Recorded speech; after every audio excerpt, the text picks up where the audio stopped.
Homeownership was once the cornerstone of the American dream. You get a job, save up, buy a house, start a family, right? But if you're a millennial or Gen Z watching this, that dream probably feels broken. Prices are sky high. Interest rates are brutal.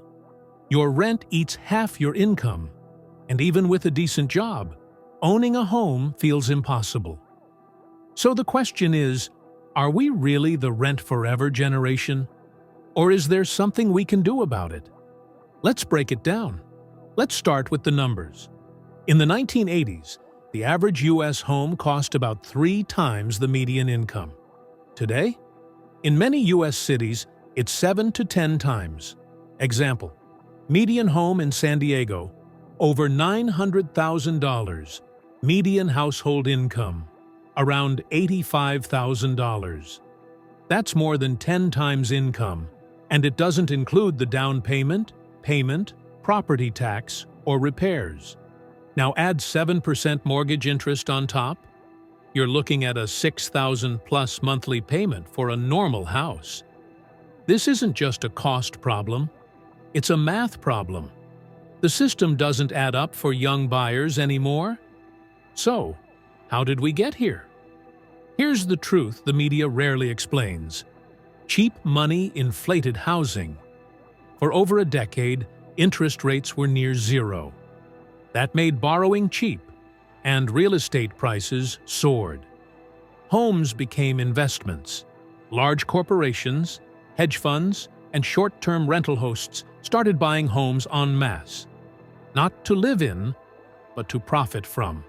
Supply didn't keep up. Many cities restricted new construction. Zoning laws kept housing density low. Result? High demand, low supply, exploding prices. Wages didn't keep up. Worker productivity rose.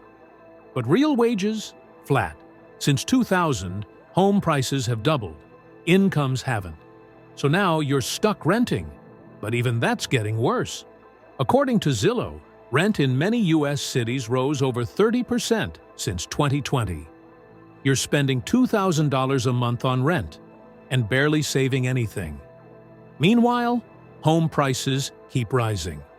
The down payment you need keeps growing. This is the rent trap. You rent because you can't afford to buy. But rent prevents you from saving enough to buy. It's a loop, and it's by design. So what can you actually do? Let's skip the cliches like cut out coffee and get real. 1. Move where homes are still affordable. There are still places in the U.S. where home prices are under $250,000. Think Midwest, South, smaller cities, especially if you work remotely. It's not glamorous, but it's possible.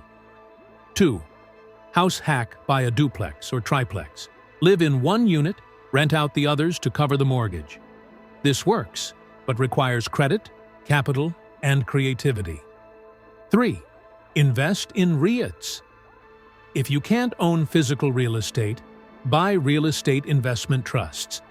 You can earn dividends and benefit from the housing market without buying a home. 4. Strengthen your financial base. Improve your credit score. Eliminate bad debt. Save strategically. Employer matching, high-yield savings, etc. 5. Support policy changes. Vote for leaders who prioritize affordable housing.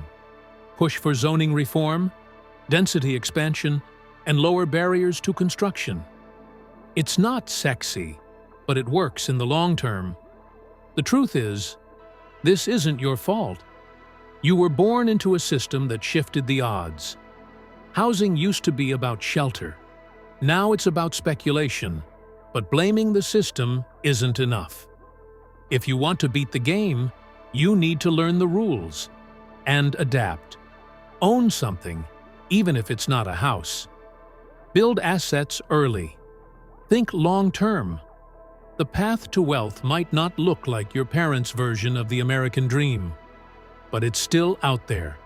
If you want more content like this, real talk, no fluff, like this video, subscribe to the channel, and drop a comment below. What's your biggest struggle with housing right now? I'll see you in the next one.